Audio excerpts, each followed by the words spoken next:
Here's my coat. I'm not even spelling it.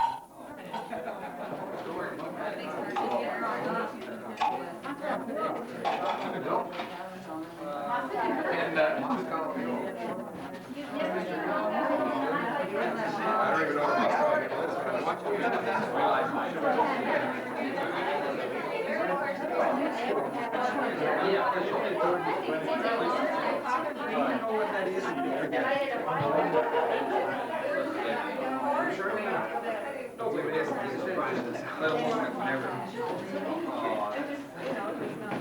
Hey, Tim! just got there at 9:15 and had a baby.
I'm fine. How are you? Good to see you.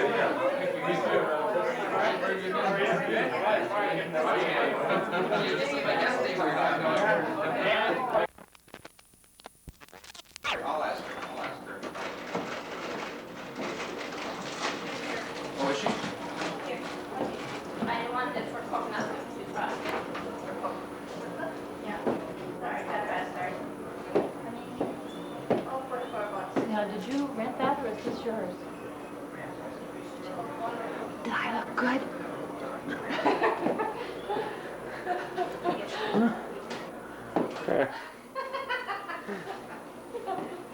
Do you want me to stay there so you can focus?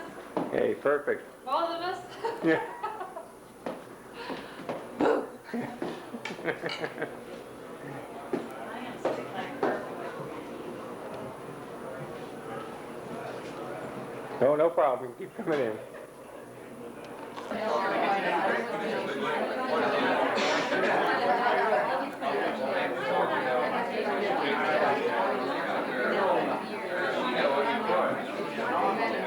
I'm watching her, okay?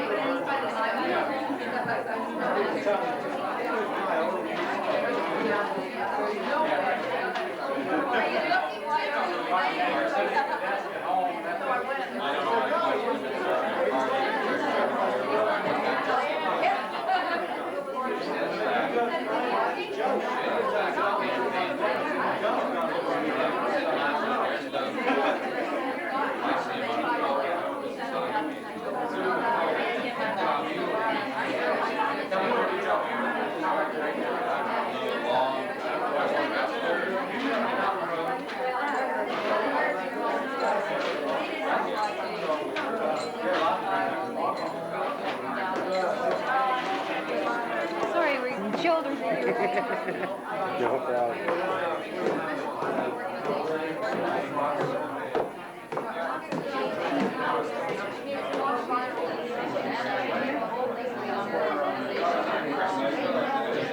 And then I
Is the town of Aurora subsidizing this? You missed the kiss. I think they should have those. Next council meeting.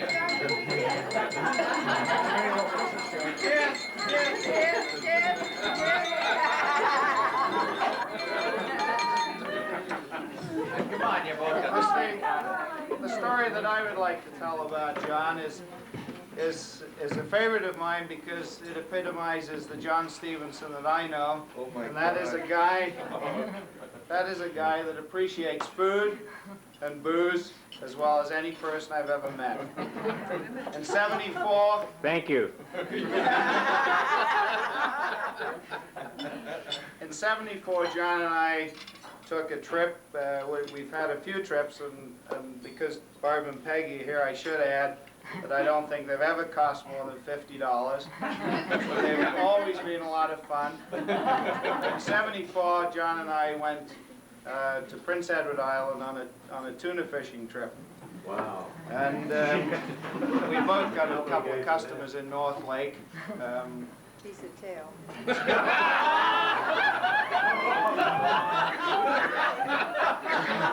Good for you.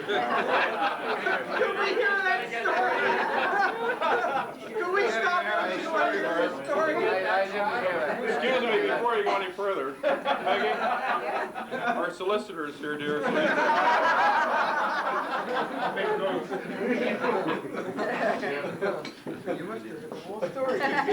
John and I flew to Charlottetown. I don't know whether, I know a lot of people here have traveled with John, so you know that his special deals, and we had a special deal in Charlottetown where we could get 5-pound lobsters for $3, and $200 later,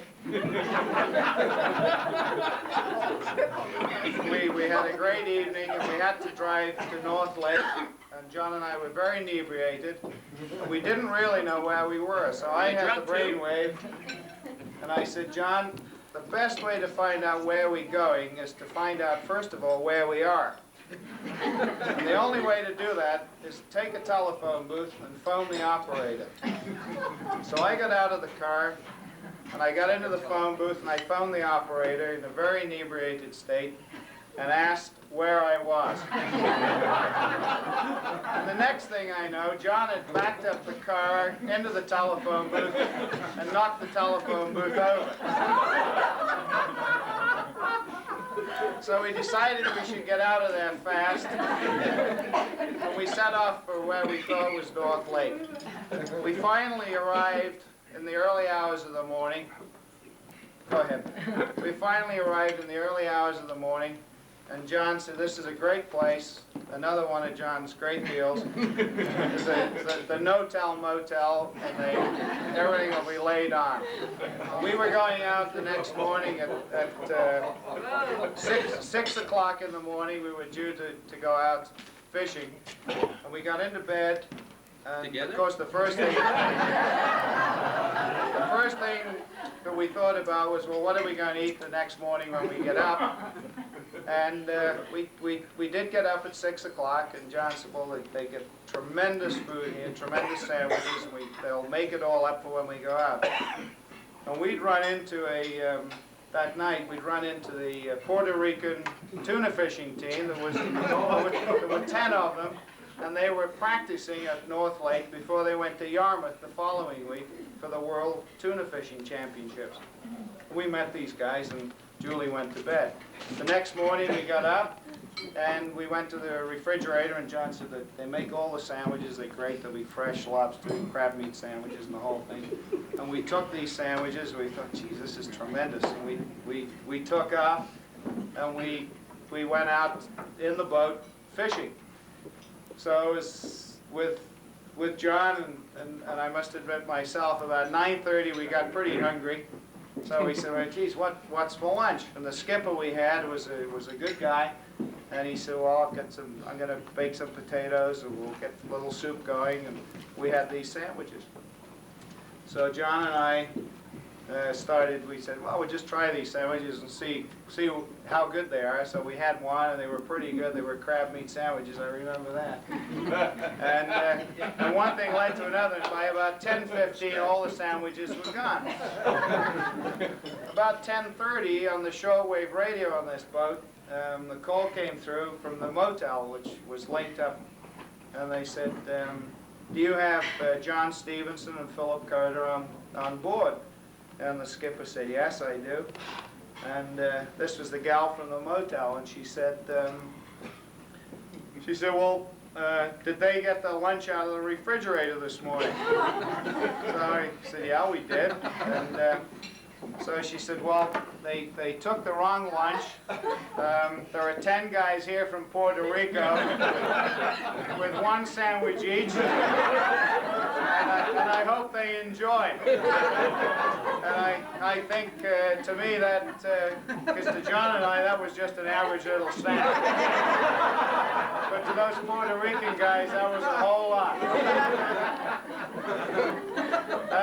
That's a favorite story of mine, because, as I say, John is a guy that has always enjoyed his food and his booze, and I think those Puerto Rican guys, they're still wondering what happened to them.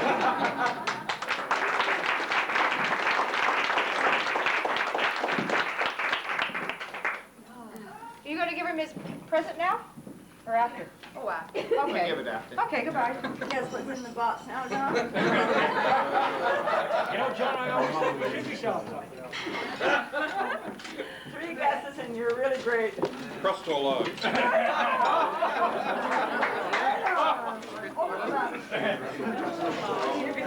Many years ago, I thought it was horrible. my father had the inside or outside that I should be out on the road selling something. When he was on his vacation home from boarding school, I thought it was very cool. He thought my month's holiday from boarding school was far too much. I was a pain in the ass and spending too much money. So he thought he had a friend making these crustal fire logs. Now, we lived in Montreal. It was the coldest winter in 100 years. It snowed and it snowed and snowed. He had his poor little son out beating on doors selling these goddamn crystal logs. I bet you that's what it is. I used to go around door to door taking these orders. And as a friend, then Did you ever deliver? I mean, did you get paid? the things haven't changed. I didn't get paid, I didn't deliver, and I made all sorts of promises.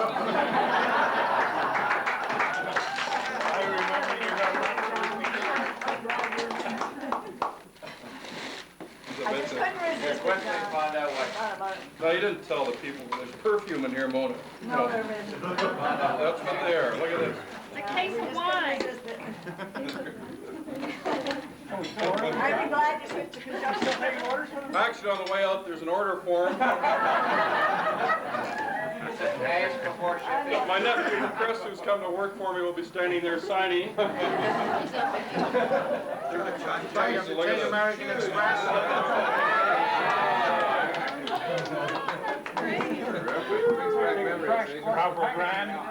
The biggest pain in the butt was to deliver them. Because they weighed 10 pounds apiece. And my little wagon called Johnny was a real pain. These little things on this side of it. It was, I guess, to burn better. I was in sales, not technical. Thank you, Mona.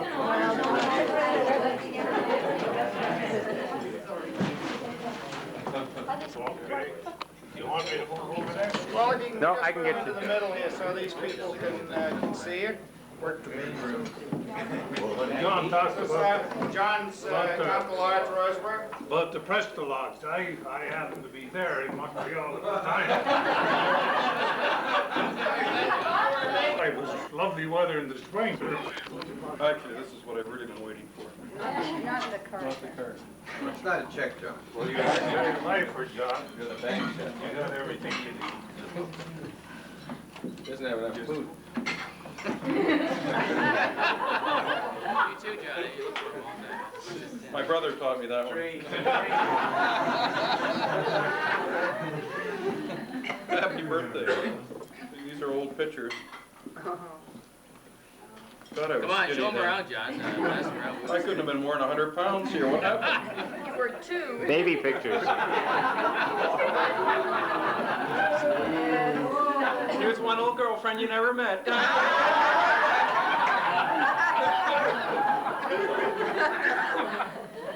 God, I look like a crow. I was so skinny, like Phillip. I bet you were like this one day, too. You were 200 pounds when you were born. Look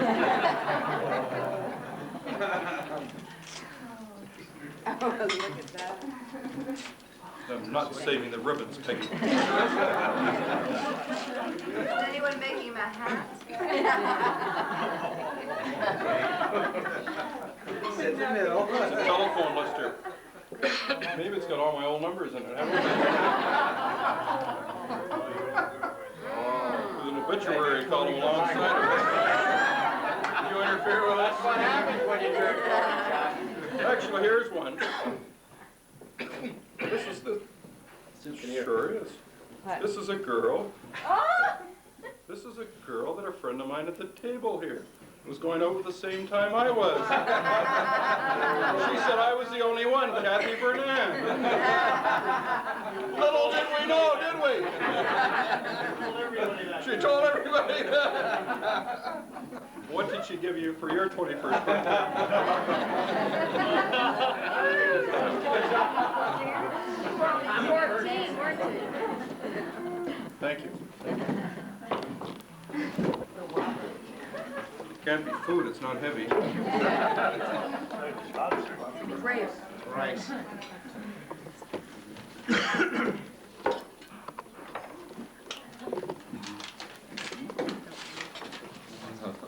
It was an interesting trip that Phillip and I went to PEI, because before we went, we spent hours and hours deciding how many customers we could find in PEI.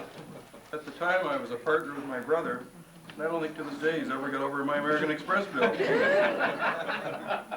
get an order, but we had fun. Nice lunch,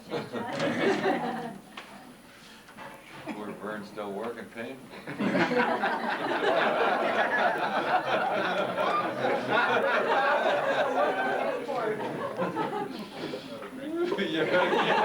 It's great to get him off the payroll. I heard. Washington in the morning, never mind. I don't know why you never booked to go to Read the Washington. cards, John.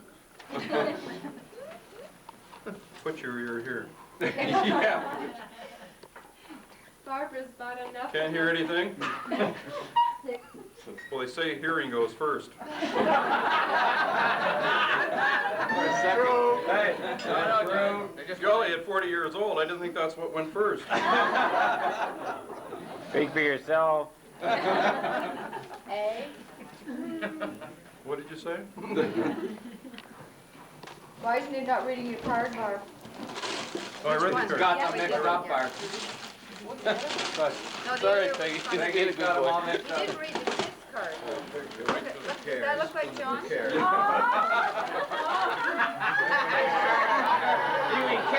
Kevin got that. Looks like Brian and I buying our jogging outfits. Never had them out of the box, but they're beautiful, aren't they? We do know what Cortex is today, don't we?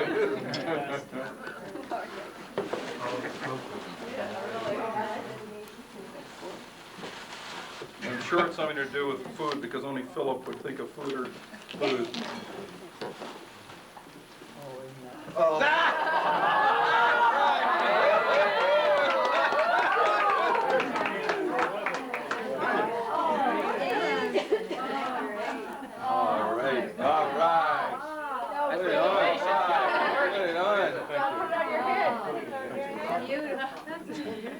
Thanks, Phil.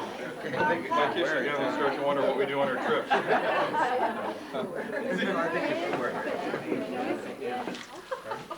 You have to put it on, John. Absolutely. It's a wine cooler. When you take the inside on, where's the hat? For those who think they're top hat, you can't meet me. Johnny, look at me, please. Ready? John. Down dance. John, dance. Ginger. Put that on with, put the hat on with that, with the finger on your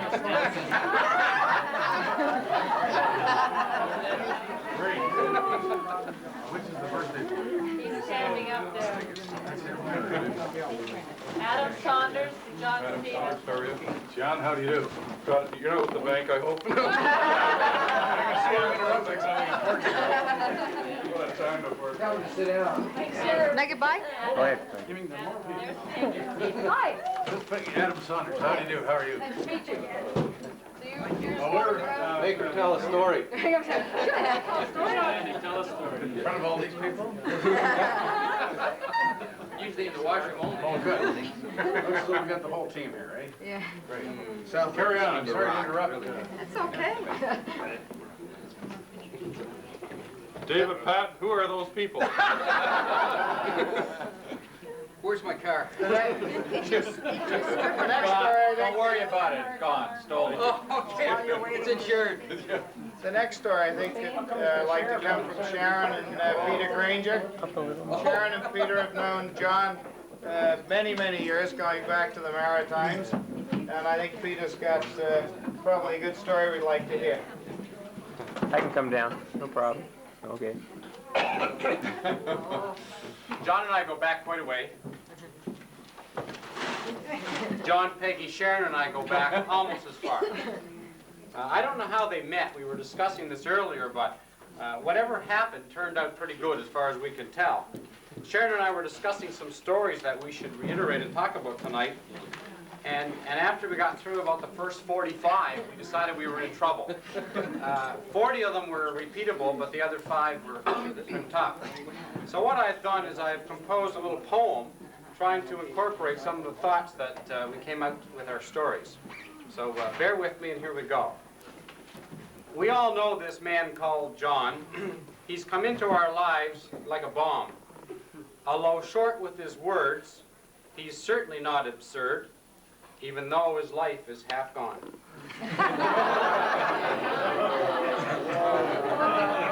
Okay, the best half's ahead. With 40 years past, and who knows what's to come, John's decided his body looks more like a plum. So his jogging and squash, and the odd diet too, have been mustered together to see what they can do. Now his younger days can create quite a hassle, if memories were recalled about those backseat wrestles, where he learned about life and was taught a few things by ladies who today would be called a quick fling. But John liked to party, so he gathered his friends, and they'd have a good time. But before the night ends, some would drive in the bay with their father's car, while others looked on and went back to the bar.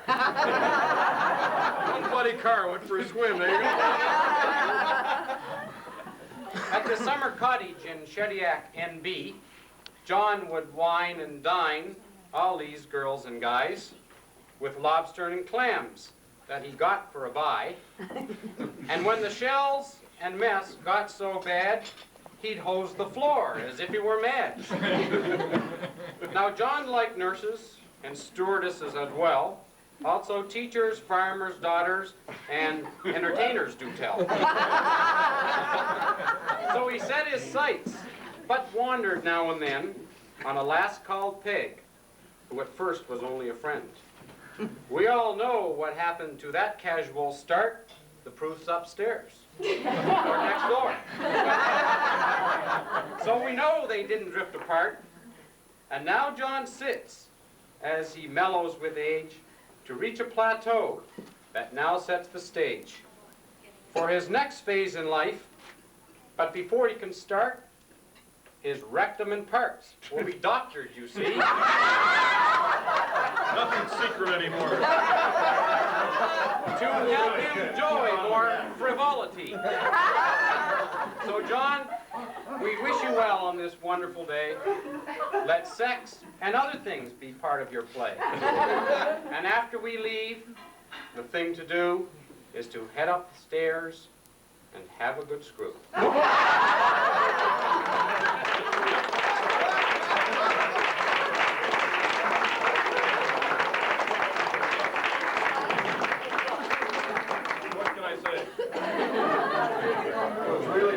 Nothing?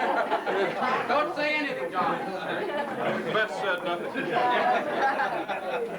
John, if anybody gets a dinner, they should start so long. Please start. So by the time this group gets to see you. Bird's low this week.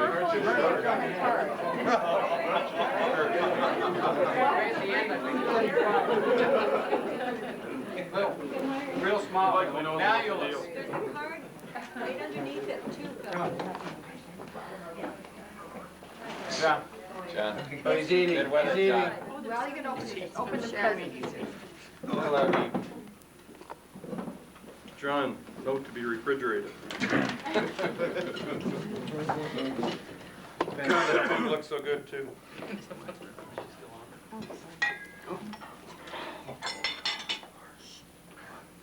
Dear John, thinking of you on your birthday, sincerely, Sharon and Peter.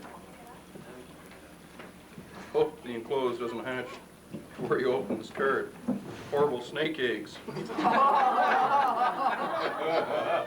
I take those before I go upstairs? If you need them. So many people have looked at my rear end, it's going to be in the Globe one day.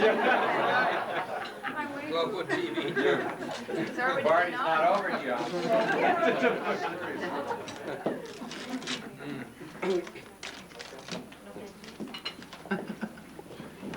Very appropriate. A scratch pad full of Stanley scratching his posterior.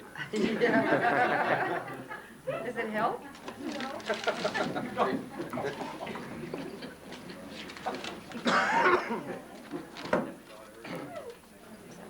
I'll sit there, we'll sit there at this table watching the meeting. Let's go look over their shoulders. I'll be right back. Johnny, why don't you take your dinner and go sit over there? Okay. And I'll go. Take your dinner. Get the hell out of here. This party's becoming so bad, you have to leave. Take your dinner and go to your room. Inside track on that stuff?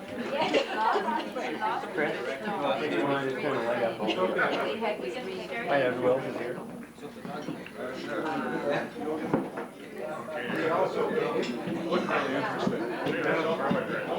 Pretend you're having a good time.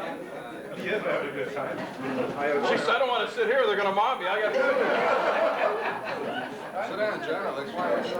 You don't mind that, John, we're ready. No,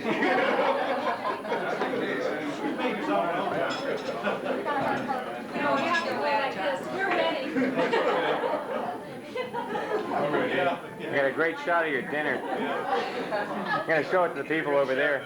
I'm going to eat while it's hot on it. It's really hard to eat with everybody like it. Damned it is. A lot of these lines you've heard before, but I thought maybe John, there might be music to his ears about life after 40. You know you're 40 when everything hurts and what doesn't hurt doesn't work. The gleam in your eyes is from the sun hitting your bifocals. You feel like the night before and you haven't been anywhere. You get winded playing chess. Your children begin to look middle-aged. Well, I don't think that one would really apply. Oh, this is a good one for John. You join the health club and don't go. You begin to outlive enthusiasm. There's a lot more here. I'll carry on, but I think in the meantime, John Perl has got a story about John. John and John lived together. Please, Philip, don't.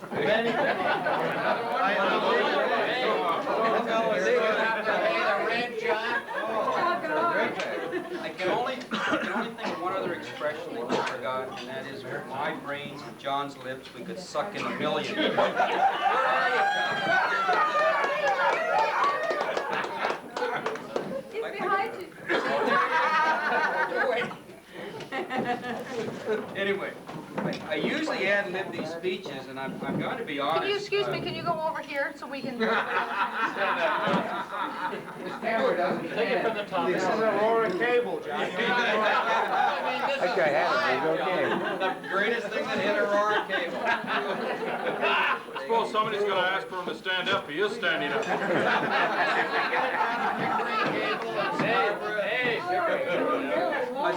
I was going to ad-lib this speech, but I'll be honest, I asked my wife if she would put some notes together, some rough notes that I had put, and she just did such a great job filling in the lines here, not the rank ones. I'm going to kind of read this if I can, because I think it makes a little more sense. This is about you, John. Precision, John, precision. This is your pad. I was down in the basement. His thesis. Jolie at Sinuous 220LL. Anyway, when Peggy told me she'd like me to tell a short story about a funny or crazy experience in John's past, I thought this would be a snap. So many things came to mind, the options were limitless. I mean, this man has a past. Very full past. We're trying to forget it, honestly. I could finally hang him. It was simply a matter of jogging my memory and selecting the perfect story. So I began a process of elimination. Should I tell the one about his Sterling Moss skills? When he outran the police from Toronto to Burlington. A high-speed chase along the Gardner Expressway, which incidentally Mr. Stevenson won. Or should I tell the story about the shaving cream party we had in Hamilton? No. Peggy and I are very happy. Eric's a hell of a lawyer. The one John hired a photographer to take pictures of and then had the negatives destroyed. You can all use your imagination as far as what went on that evening. Then there's a St. Patrick's Day celebration, which ended in a barroom brawl and a fight on the main street of Hamilton. That's when John had his tooth cap. You remember? No one believed this distinguished gentleman was a barroom brawler. Or there was the night his bed collapsed when he was entertaining Miss Tiger Cat.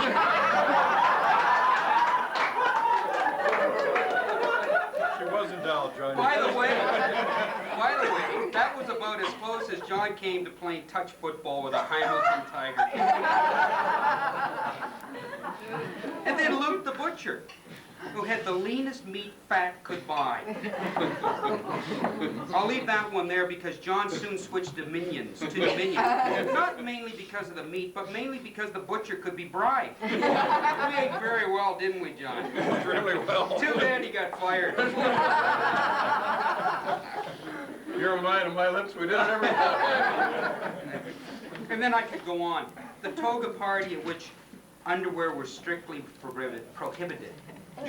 John made sure to personally check. The pool party at Bluey's in Lancaster. Great nude swimming, John. This isn't going to be good. Peggy's not going to be happy. I'm going to blush very bad. Thank God he asked me not to turn on the lights when he was in the pool. For our trip through the Catskills in New York State on a borrowed credit card.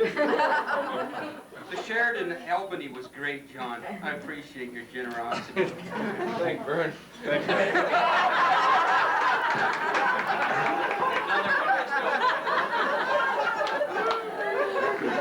Would you believe that this man started streaking before it even became popular? Yes. Of course, you needed a mirror, and it had to be a night on a busy street in Hamilton. For the man who knew how to lose luggage at the airport without ever flying. To see if the insurance policy was still valid. Wonderful pass, John. But as I read over my list of possible stories and as I look over at John this evening, I think who would ever believe me? Believe that this refined, sedate, I would, John. distinguished, My mother or my sister was that. 40-year-old successful businessman, devoted husband, loving father, would ever behave in such a way. Drink, go out with girls, lie, never. It's just beyond one's imagination. I couldn't ask you people as friends to believe such things. Phil. So I decided to say this. John and I go back a long way. December 1968, to be honest. We shared many great times, but the true John Stevenson is the man that, as best man at Deborah and my wedding, made a very touching speech. He asked Deborah and I to be the godparents of the first child, Melissa. And later that evening, he and his lovely wife, Peggy, took my parents out for an evening they always happily remember. And that's really what John's all about. A generous, loving person and a true friend. A person whom Deborah and I tonight would ask Peggy and John to be godparents for our first child, Diana. Fellow guests, I'd like to propose that we drink a toast to John's health, happiness, and success. Here, here. Happy birthday. Happy birthday. Happy birthday, John. Happy birthday.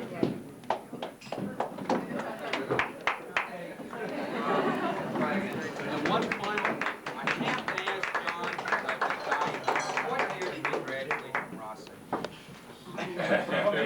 No, what year?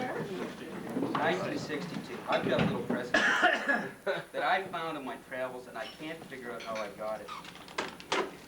Maybe you can tell us. This will be a dandy. John Perl, this will be a dandy. Yeah. There's another one over there, Phillip, for the present. What color? It's in the navy blue with the navy blue. This? Navy blue. Navy blue.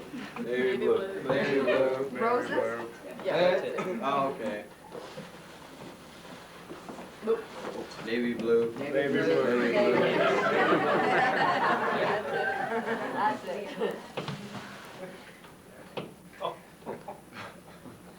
I don't Was know this how I got that.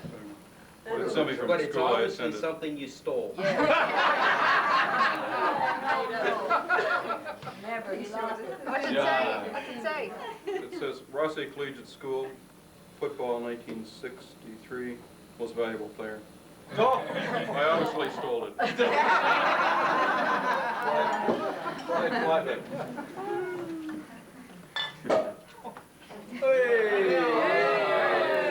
John. I don't know how you got that, John. How did you get it? In the trunk a long time ago.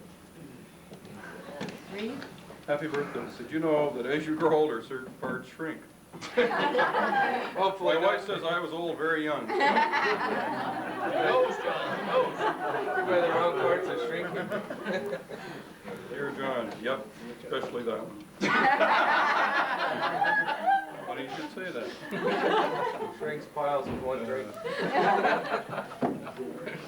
We wish you health, happiness on your 40th birthday.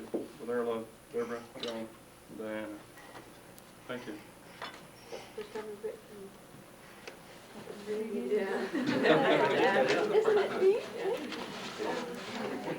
run the big before I finish up. Your pencil's almost out of ink. I should only be so lucky to run out of ink.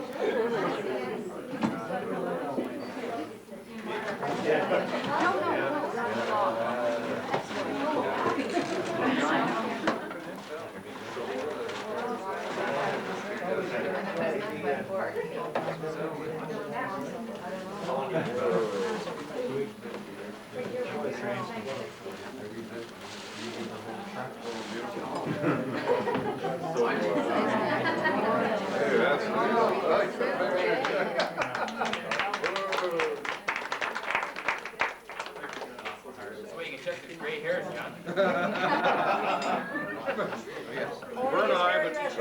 Sure. Thanks for a football. Full one. Okay, Phillip. You never played on the Tell get going. We're running behind schedule. It's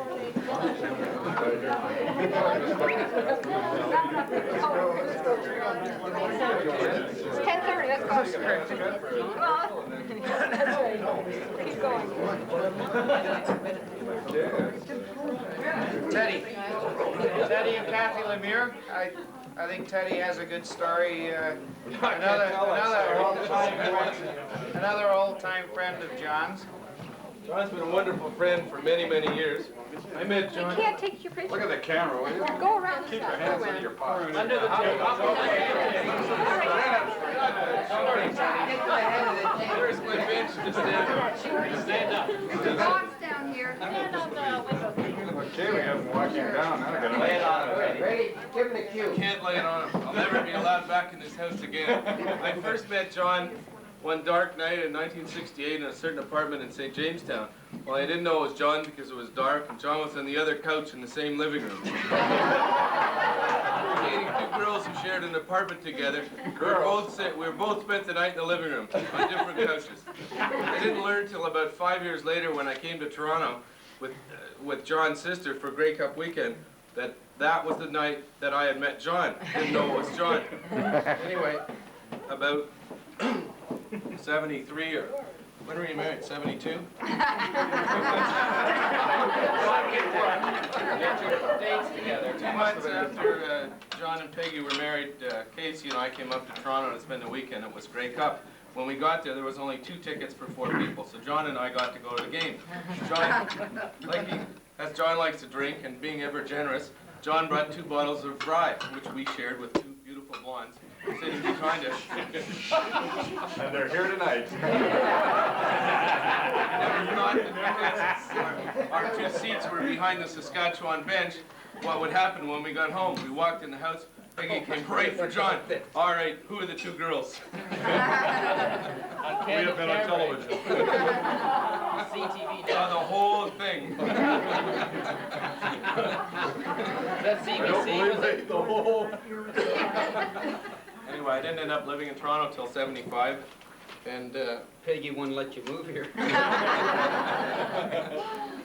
John and Peggy were wonderful friends to me when I first moved to Toronto, and certainly still are. John, all the best. Thank you.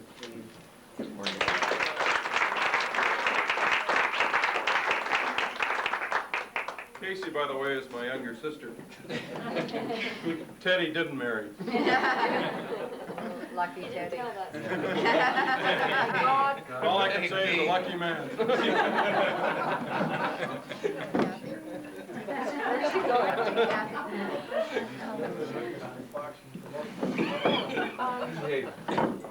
It's that on the manly paper. Manly Yes. The manly paper? Yes.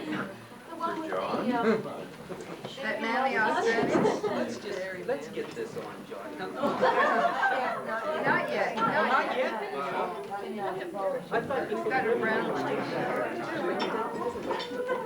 Why didn't I miss it? Haven't you been to a shower? Ted and Kathy and Dick and Ted are one of the few people that would know my middle name, which is Irving. We all know it, Joe.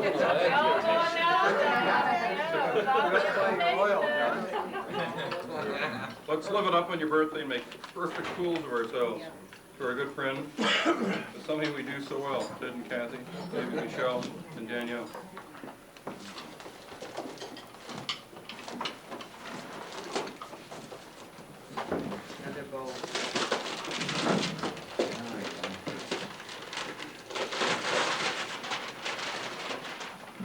It says a Western train set, I don't know. Rage is 48, I fit in there.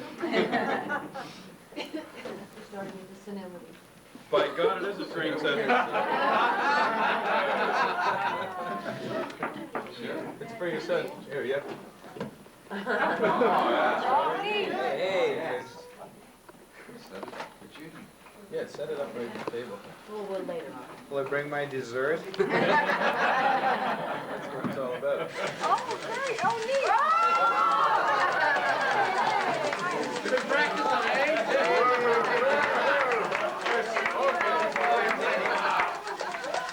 In 20 years, when you're through with it, you can give it to your son. He's not kidding us, it's mine.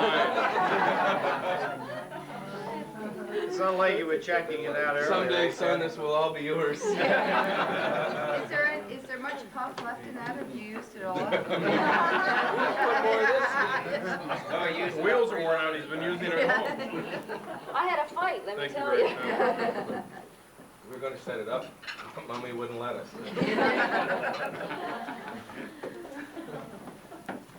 Just getting so many presents, it's so much fun. A few more lines from the Life After 40, John. Your mind makes contracts your body can't meet. Don't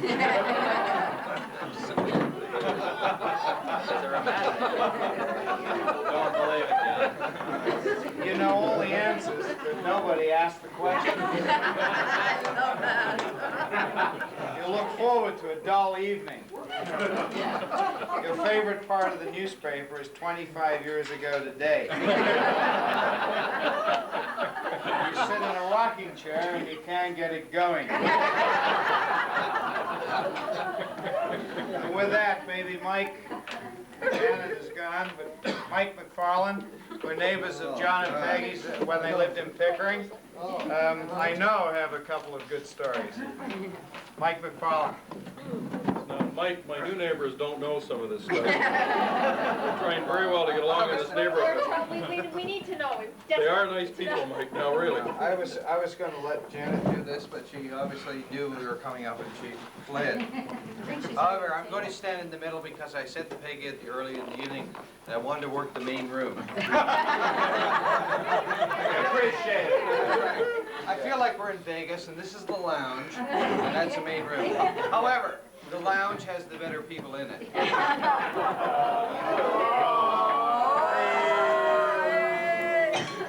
But going back, even coming up here tonight, we thought, what story will we tell about John? Because there are so many to tell about. He's really a buffoon. However, when I heard that there was two choices of beef or lamb, I thought I would tell the story of beef. And this goes back a few years ago, give or take a month. It was Boxing Day. And John and Peggy were at our house for a few drinks with about 20 other alcoholics. John was drinking out of his normal glass at my house, which is about half a man from Glad, about this size. And he was pontificating about his new rec room. Can we hold it for 30 seconds? My mother and father are on the phone to say hello to John. Oh. Large bottle or the small one? We said it both. Hurry up, John. Is it enough time, John? If you don't buy in the large bottle, you can get it in the small bottle, which is very, very good.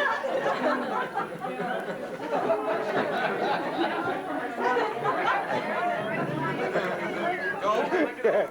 Go. It comes in red. For those who like red. For those who like white, we have white. John, get off the phone. I'm running out of line. Even my in-laws wouldn't buy a tractor from me. However, I thought I would tell a beef story. And it goes back, as I say, a few years ago when John and Peggy were in Pickering. You must sit here by the red.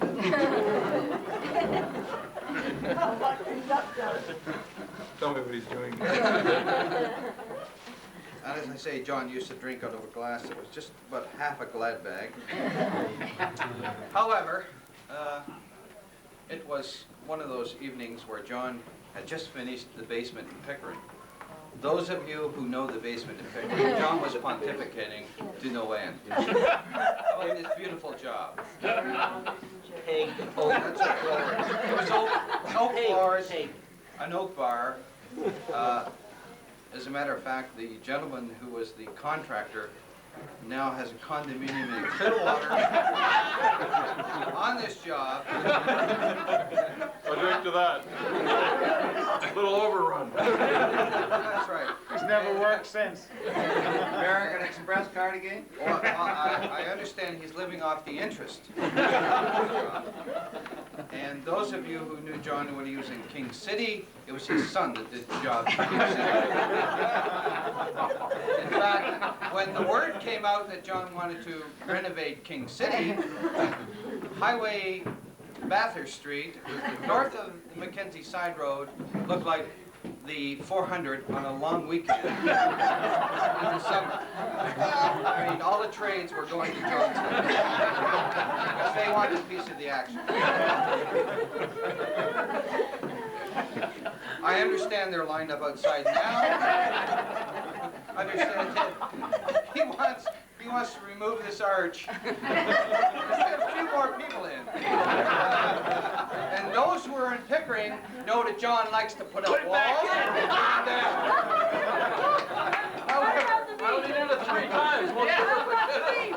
However, getting back to the beef story, it was a snowy evening on Boxing Day when John decided that he would like to pontificate about his oak floors, his oak bar, and everything. And it was a beautiful bar until John Perl one evening dropped something just before dinner into the garbage can.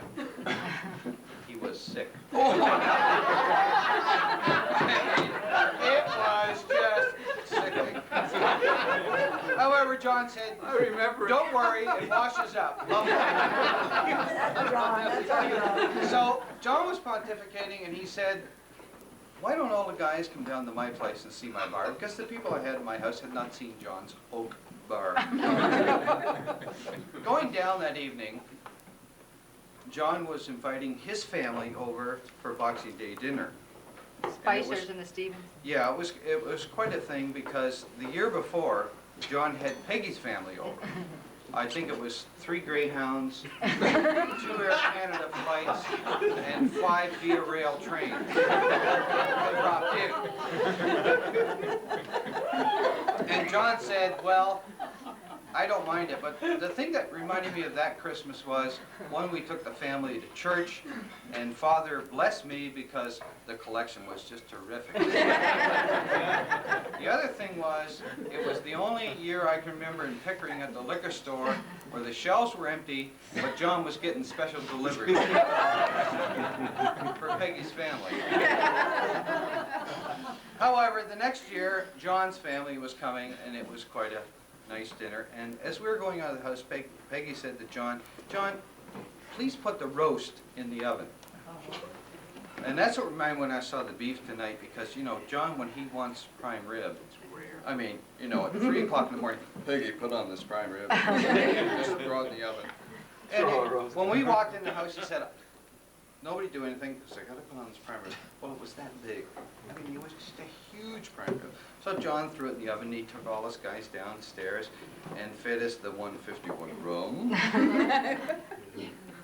1 hour later, we left the house, and John was, he had to relieve himself.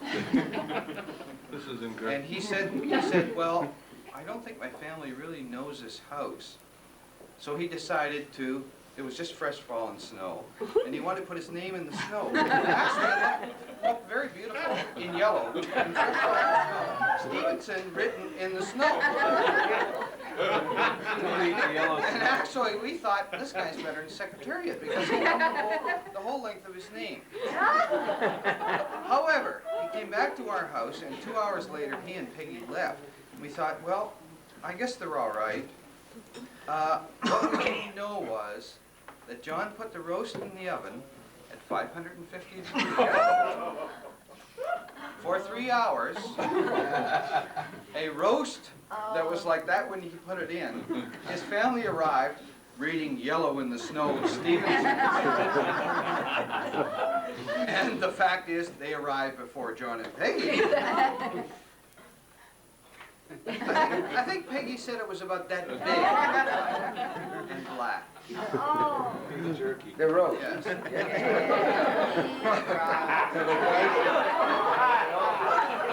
And that is one of my better stories of John, although I have several others. However, I think John's success is to a lady named Peggy, and to both of them, I hope that most of us, or all of us, are here 40 years from now to say happy 80th, John. Yeah.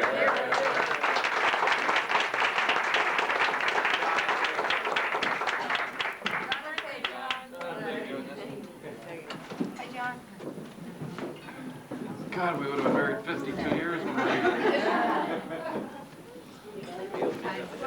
Time flies. More words of wisdom. You'll be on your Come third on, kid, Phillip. John. Third child. Bevan, Don Briggs, oh, here we are. I understand you have a good story to tell, which I think I was God, of all the stories, I don't want to part hear. of. God, please don't tell this story. I'd forgotten this one myself. I didn't. I don't want to hear this one, John. No, I don't want to hear this one at all. So I want the whole story. Only the way Don could tell it. Okay, you don't believe a word of it, Uncle Art? I decided that the rules of good taste should apply. Yeah. And that No names mentioned, I hope. we shouldn't tell the Why whole start story, now? but, when I first met John, the first impression I had of him was that here's a man who's a real mover and a guy that can really make deals. And I think that certainly, well, most of us have continued to live in the house we live in. John has moved about 5 times. So my impression of him, he's a real mover.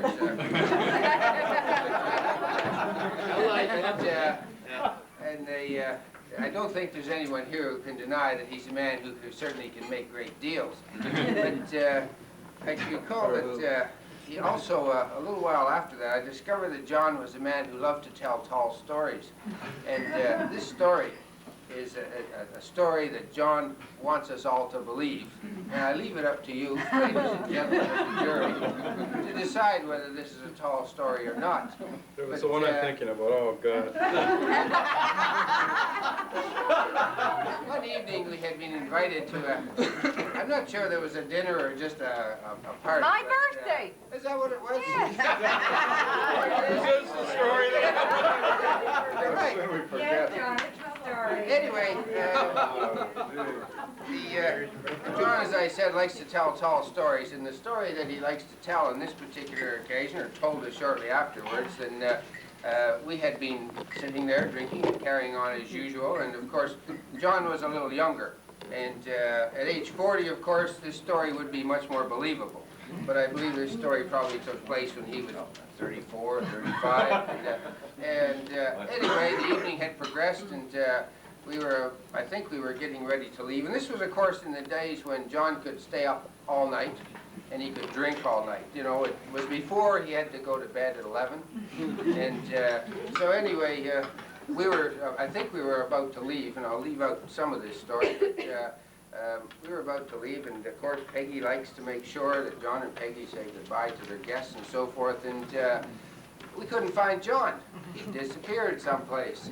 And anyway, Peggy discovered that John was in bed, and he wasn't alone. And,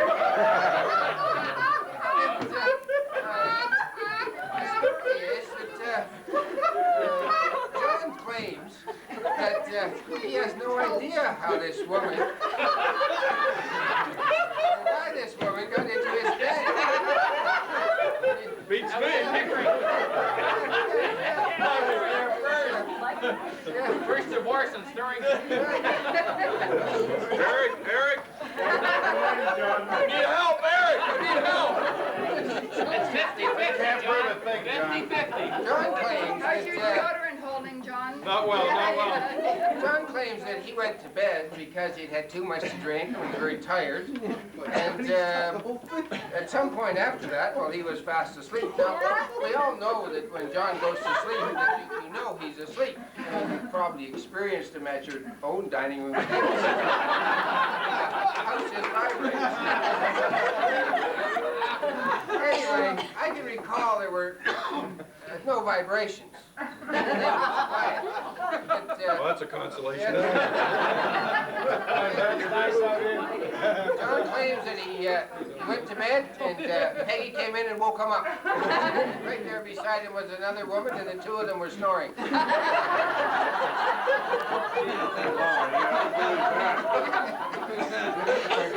Oh my God. Today we could believe that story. The question is, could we believe that story when